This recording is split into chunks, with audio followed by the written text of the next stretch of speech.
Good evening. Another voice in the choir today calling for tolls to pay for replacing the Brent Spence Bridge. New Northern Kentucky Chamber of Commerce President Trey Grayson hit the ground running on his first day. Grayson says the bridge project needs to get moving, and as Local 12's Joe Webb reports, that includes accepting that tolls are a modern fact of life.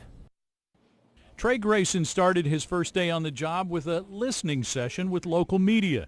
The Dixie Heights grad and former Kentucky Secretary of State talked about the importance of building the workforce, bringing business to the airport, and of course, the Brent Spence Bridge.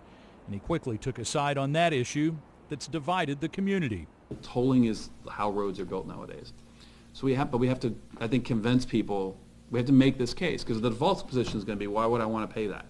Nobody does, but someone will eventually have to come up with about $2.5 billion because the 50-year-old span is functionally obsolete.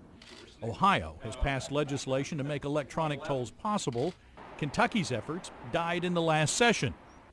At the General Electric news conference in downtown today, Ohio Governor John Kasich said he was thrilled to hear Grayson's stance.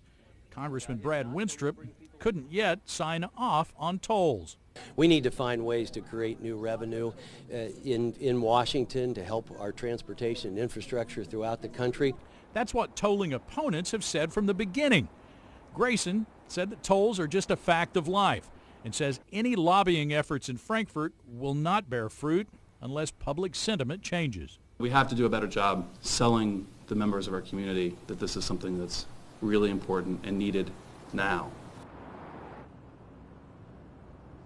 Now, Grayson says the lobbying necessary in Kentucky's General Assembly simply will not work unless they can convince lawmakers that supporting the Brent Spence Bridge project is a good investment for the entire state, not just northern Kentucky. Back to you. All right, Joe, thank you. The Brent Spence Bridge opened in 1963. It carries 172,000 cars and trucks a day. It was designed to carry only 80,000.